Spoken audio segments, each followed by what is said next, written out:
Well, hi, South Fellowship. This is Ryan Paulson, and this is our video on John chapter 12, verses 20 through 36. And this is just a great text. And we said this morning, if you were there, that the main point of this text is Jesus giving us a framework for why he's come. And he says it's for this very reason that he has come to this hour. And that hour, or this reason, is that the Son of Man would be glorified. And that is going to happen on the cross.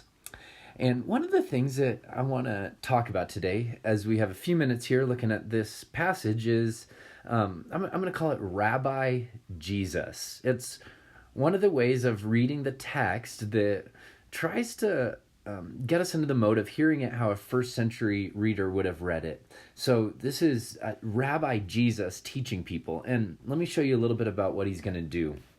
First, the Greeks, it says they come to him with a request. And their request is this: we would like to see Jesus.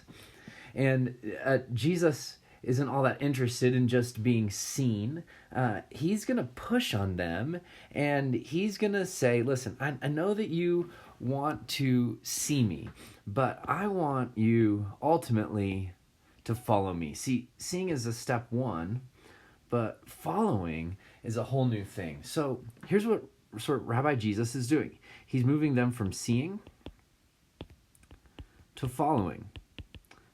From observing the way that he lives to living in the way that he lives. And so part of that involves a movement of trying to save our life or puff ourselves up. Jesus says here, in using a hyperbolic language, love their own life, they'll lose it. And anyone who hates their own life, they will keep it. But the whole time, what he's doing is he's moving people from seeing to following. That's his goal.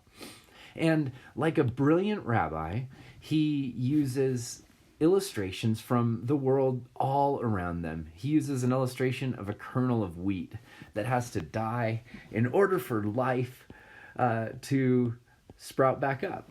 So I would say it like this, that the grace of God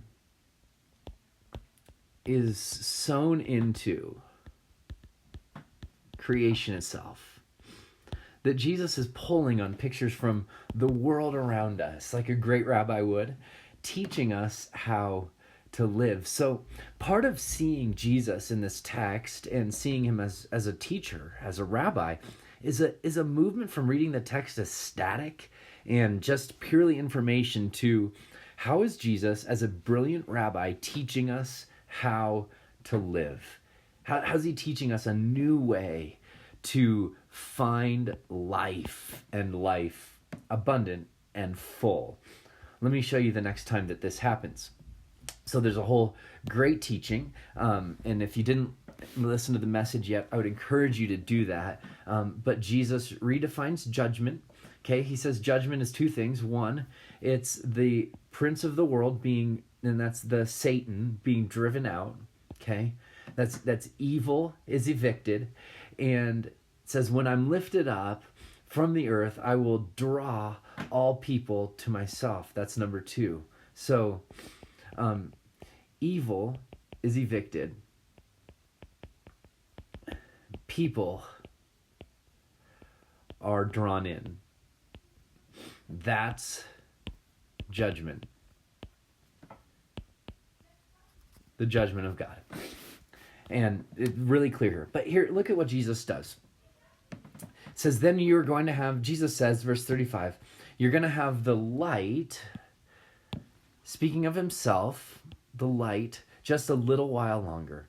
While you have the light before the darkness overtakes you. Whoever walks in the darkness does not know where he's going.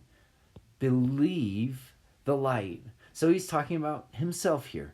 Believe the light while you still have the light, that you might become children of the light.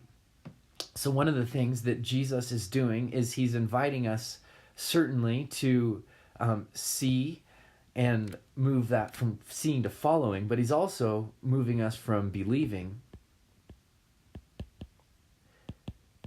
to becoming. This is a transformation that happens as we believe and ground our life in the light. He's saying you're going to become children of light, sons and daughters of the light. See, Jesus, the brilliant rabbi, is moving people. He's moving people from one place to another. And he's teaching them how to find life and life abundant. Now, he would argue, and he would say, rightfully so, that all of this happens because he is going to the cross. This is the hour, the cross and resurrection is the hour and the purpose for which he came, which makes seeing transformed into following possible, and it also makes believing and then becoming a reality. So that's what I call reading the text through the lens of seeing Jesus as a brilliant teacher, a rabbi who wants to reframe and reshape the way that we live, not just in the ethereal sort of belief, but in who we become. That's what he's concerned with. That's what he wants to draw us into. That's why he's lifted up on the cross, that we may follow him. All right, I hope that's helpful. This is a great text. We could plumb the depths of it for hours, but we don't have that time. You could study it on your own, and I'd encourage you to do so through the lens of listening to Jesus as a great teacher and as a rabbi. God bless you. See you next week for John 13.